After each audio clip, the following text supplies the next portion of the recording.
Hello friends, welcome back to my channel. तो आज के वीडियो में मैं आपको एक्सप्लेन करने वाली हूँ वेब सीरीज़ गुल्लक सीज़न 4 को।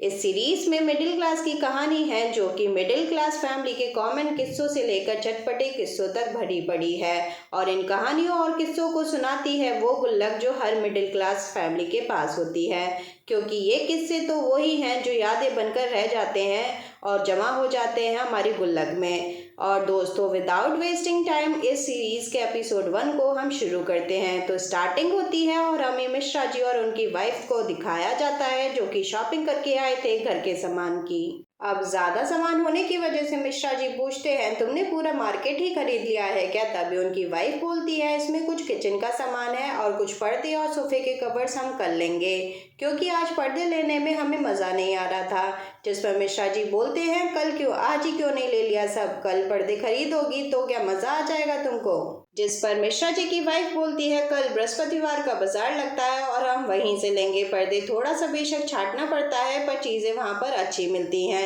तभी मिश्रा जी बोल पड़े, अच्छी चीज़ें या सस्ती चीज़ें? अब इसी नोकझोंक को आगे बढ़ाते हुए मिश्रा जी की वाइफ बोलती है, मेरी हेल्प करो किचन के सामान को लगवाने में। तभी मिश्रा जी बोल पड़े, ये काम करवाओ अपने मुश्तंडों से, क्यों इन्हें पाल रखा है तुमने? और ऐसा बोलते ही वो अपने छोटे बेटे अमन को आवाज़ लगाते हैं तो वो बोलता है, पापा आप ही काम करवा लो, हम तो बाथरूम में हैं और हमें और भी टाइम लग जाएगा। तुरंत ही मिश्रा जी इसको बोलती हैं, आजकल ये काफ़ी टाइम लगाता है बाथरूम में। एक्चुअली बात तो ये थी, अमन अब बड़ा हो रहा था तो उसकी बॉडी में कुछ चेंजेस आ रहे थे, जैसे कि उसकी दाढ़ी भी बढ़ रही थी और ऐसे कई सारे और चेंजेस। अब मिश्रा जी हेल्प करने लग गए मिश्राइन की किचन में और तभी वो उनकी तारीफ करने लग गए कि तुम लेडी ठीक हो, मतलब तुम अच्छी महिला हो। और हमारे पिताजी कहा करते थे, घर बनता है मर्द और औरत दोनों से। मर्द जो होता है वो घर की दीवार की तरह होता है, एकदम मजबूत, जिस पर छत टिकी होती है। और औरत जो है वो घर के कपड़ा लत्ता चादर पर्दे हैं जिससे घर में रंग आता है। जिस पर मिश्राइन बोलती है, मिश्रा जी घर की दीवारें तो एक ही बार बनती है पर घर में पर्दे चादर जिंदगी भर का बयाना है और तुम तो काफ़ी सस्ते में छुट गए, क्योंकि घर की दीवारें तो तुम्हारे पिताजी ही बनवा कर चले गए, तुमने तो सिर्फ 1-2 बार इसमें पुताई ही करवाई है। अब मिश्रा जी बोलते हैं, तुम्हारा मतलब क्या है, घर में मेरा कोई योगदान ही नहीं है? एक बार इस घर में संकट आ जाए फिर देखना मुझे। तभी घर की घंटी बजती है और गेट पर नगर निगम का एक आदमी आया था जो कि मिश्रा जी को एक नोटिस थमा देता है। अब वो आदमी बताता है, नगर निगम के अकॉर्डिंग आपका घर पास हुए नक्शे के अकॉर्डिंग नहीं बना, और बोलता है इस नोटिस में सारी डिटेल्स लिखी हुई हैं, आपको इस कारण बताओ नोटिस का जवाब देना है और जवाब ना मिलने पर नगर निगम एक्स्ट्रा पोर्शन को गिरवा देगा। अब सीन शिफ्ट होता है मिश्रा जी के बड़े बेटे आनंद मिश्रा पर, जिसको उसका बॉस बताता है कि हमने काफी तारीफ सुनी है तुम्हारी। आनंद बोलता है, सर मैं अपने काम को हमेशा चैलेंज की तरह लेता हूँ। जिस पर उसका बॉस फिर से बोलता है, तुम सेल्स वाले हो, अगर अपने काम को चैलेंज की तरह नहीं लोगे तो काम कैसे करोगे? अपने टारगेट्स पूरा करो, फिर तुम्हें और बड़े टारगेट्स दिए जाएंगे। अभी ये दोनों एक डॉक्टर के पास आए हुए थे उसको अपना प्रोडक्ट सेल करने के लिए। तभी आनंद बोलता है, सर 2 मिनट रुक जाइए, लकी भी आ रहा है। जिस पर उसका बॉस बोलता है, तुम मेरे 2 मिनट की कीमत जानते हो? अब डॉक्टर को आनंद का बॉस पहले से ही जानता था और वो आनंद को भी सिखाता है कि अपना प्रोडक्ट इनडायरेक्ट कैसे लोगों को जबरदस्ती देना है। अब ये दोनों बाहर आ जाते हैं और इन्हें ज्वाइन करता है लकी। अब लकी को उसका बॉस बोलता है, आज से तुम्हारी छुट्टी और अपना full and final payment account department से कलेक्ट कर लेना। अब लकी इतना भोला था कि आज से तुम्हारी छुट्टी का मतलब वो समझ ही नहीं पाता। अब आनंद उसको बोलता है, गधा हो क्या तुम लकी, बॉस ने बोला है लकी यू आर फायर्ड। अब रात को मिश्रा जी, उनकी वाइफ और दोनों बेटे अपने घर को नापने लग जाते हैं, ये देखने के लिए कि कहाँ से एक्स्ट्रा है। अब नापने के बाद उनको पता चलता है आंगन और सीढ़ियों में कुछ तो गड़बड़ है। तभी मिश्रा जी उन तीनों को बताते हैं, जब घर का नक्शा पास हुआ था तो उसमें आंगन बड़ा था और सीढ़ियाँ छोटी थी। तो मिस्त्री कहने लगा, सीढ़ियाँ काफ़ी छोटी हैं और आपको चढ़ने में भी दिक्कत आ सकती है, तो हमने सीढ़ियाँ थोड़ी चौड़ी करवा ली, अब बताओ थोड़ा तो चलता है ना? तभी आनंद मिश्रा जी से पूछता है, पापा ठीक से बताइए, उस नगर निगम के आदमी ने आपसे बोला क्या? तो उसकी मम्मी बोलती है, उसने सिर्फ नोटिस थमाया और फिर वो वहाँ से चला गया। तभी आनंद सबसे कहता है, इस कारण बताओ नोटिस में हमने अगर जो भी कारण बताया अगर उनको रास नहीं आया तो क्या होगा? तभी उसकी मम्मी बोलती है, हमारा घर टूट जाएगा और क्या। अब अमन फिर से एक बार नोटिस को पढ़ता है जिसमें लिखा था, अगर किसी ने घर बनवाने में नगर निगम के कानूनों का पालन नहीं किया हो तो नगर निगम वाले कार्रवाई करेंगे, जिस पर तुरंत ही उसकी मम्मी बोलती है कार्रवाई मतलब बुलडोजर। तभी अमन बोलता है इन अवैध सीढ़ियों को ही तुड़वा देते हैं, क्योंकि बिट्टू की मम्मी का जब भी मन करता है वो हमारे घर पर आ जाती है। जिस पर आनंद बोलता है तो तुम अपनी छत पर कैसे जाओगे? तो अमन बोलता है हम लोग नसैनी खरीद लेंगे और जब भी मन करेगा उसे लगाएंगे और हटा भी देंगे। उसके पापा बोलते हैं तुम लोग कभी तो ढंग की बात कर लिया करो। अब इन सभी बकवासों को सुनकर मिश्राइन बोलती है मिश्रा परिवार के मर्दों के सर में एक विशेष प्रकार की जू रहती है और वो डंक भी मारती है। अगर किसी ने खुजली कर ली तो वो पागल हो जाता है।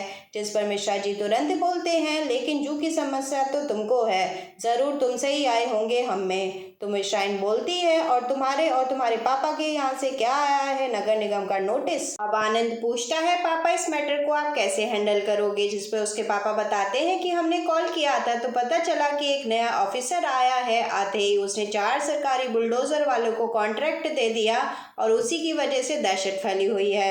इस पर आनंद ने पूछा कि पापा उसने कुछ और भी बताया या फिर यही बोला कि बुलडोजर चलवा देंगे तुम्हारे घर पर? जिस पर मिश्रा जी ने बताया कि उन्होंने जवाब मांगा है। हमने पूछा जवाब देने से समस्या का समाधान कैसे निकलेगा?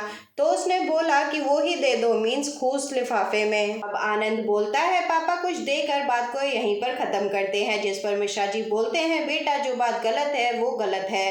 तभी मिश्राइन बोलती है गलत तो हो चुका है मिश्रा जी, अब तो सही होने जा रहा है। तो मिश्रा जी बोलते हैं हम घूस के चक्कर में नहीं पड़ सकते, तुमको याद नहीं है क्या दुबे जी वाला किस्सा? अब आनंद अपने पापा को समझाता है पापा दुबे जी तो घूस ले रहे थे और आप दे रहे हैं, और घूस देने वाला पापा कभी भी छोटा नहीं होता बल्कि बड़ा हो जाता है। छोटा तो वो होता है जो घूस लेता है। अब आनंद अपने पापा को एक एग्जाम्पल देता है अपने मामा का। अब उसके पापा बोलते हैं बेटा हम नहीं दे पाएंगे, हम ऐसा करते हैं हम उस आदमी को बुलाते हैं और तुम ही दे देना लिफाफा उसको। अब आनंद को तो अपनी मीटिंग में जाना था तो मिश्रा जी ही रेडी हो जाते हैं लिफाफा देने के लिए।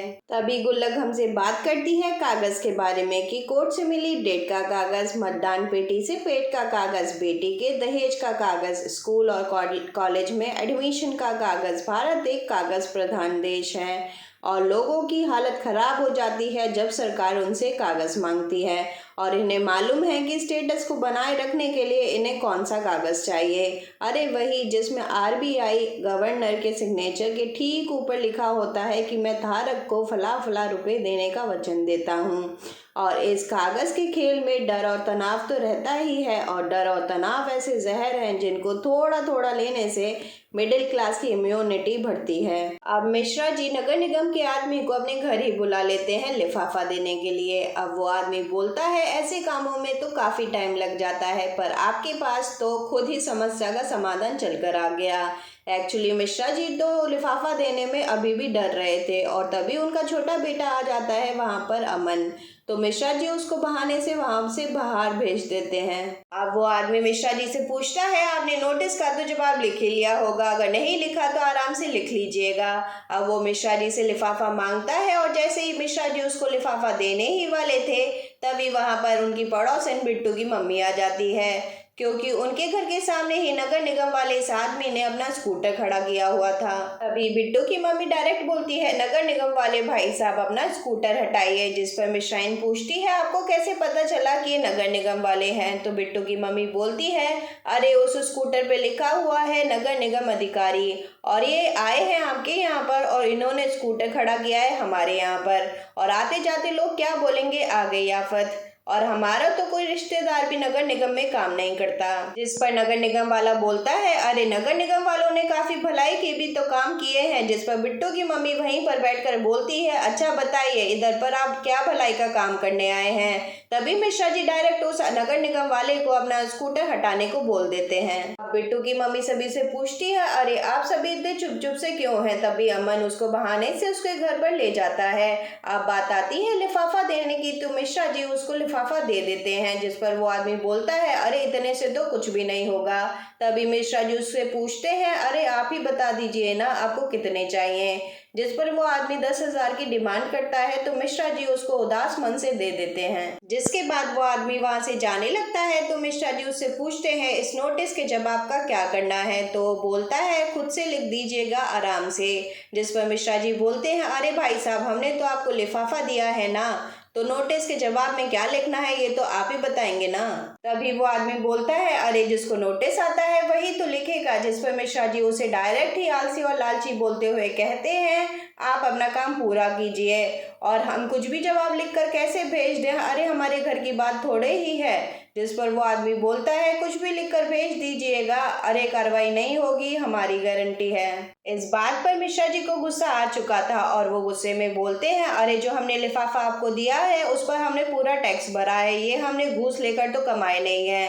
तो नोटिस का जवाब आपको ही लिखना होगा और अगर आप नहीं लिखते तो हमारा लिफाफा आप वापस करिए, अपना स्कूटर उठाइए और इधर से चले जाइए और आपके जाने के बाद हम आप पर नोटिस लिखेंगे, क्योंकि हम अकेले तो पीड़ित नहीं होंगे, हमारी तरह और भी कई सारे होंगे और हम उनसे ही नोटिस में सिग्नेचर करवाएंगे और अपने पत्रकार मित्रों को भेज देंगे। फिर बोलता है, अरे भाई साहब, अब हमारा घर टूटता है तो टूटने दो, पर अब आपकी अकड़ हमारी अकड़ से नीचे होनी चाहिए। अब वो आदमी भी पोलाइटली मिश्रा जी से बात करते हुए कहता है, अरे मिश्रा जी, आप तो फालतू में ही भड़क रहे हैं, आपको हम मैसेज सेंड कर देंगे और आप उसको ही कॉपी कर लेना।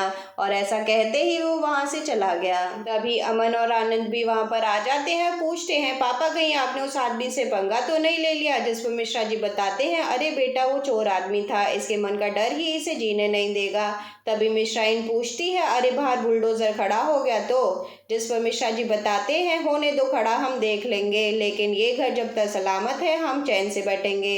अब मिश्राइन और उसके बच्चे उस पर प्राउड फील कर रहे थे। फिर मिश्राइन बोलती है, एक बात बताएं आदमी, तुम गजब के हो। अब सभी फिर से खुश हो चुके थे और इसी के साथ लास्ट में हमें दिखाया जाता है, नगर निगम वाले आदमी ने जब आपका नोटिस लिखकर संतोष मिश्रा को भेज दिया था कॉपी करने के लिए। तभी फिर से हमसे गुल्लक बात करती है कि घूस की लेन देन एक नशा है और मिडिल क्लास इस नशा को एक नेसेसरी एविल की तरह लेता है। घूस लेने में भले ही डर और आत्मसम्मान आड़े आता हो, लेकिन घूस देने में मन में एक घमंड सा आ जाता है। और इसी मैसेज के साथ इस सीरीज का एपिसोड 1 पूरा हो जाता है। तो दोस्तों, गुल्लक 4 का एपिसोड 1 आपको कैसा लगा मुझे कमेंट्स में ज़रूर लिखें और इस चैनल को ज़रूर से सब्सक्राइब भी करें, क्योंकि मैं जल्द मिलूंगी आपसे इस सीज़न के बाकी के एपिसोड्स के साथ। Till then take care and thanks for watching.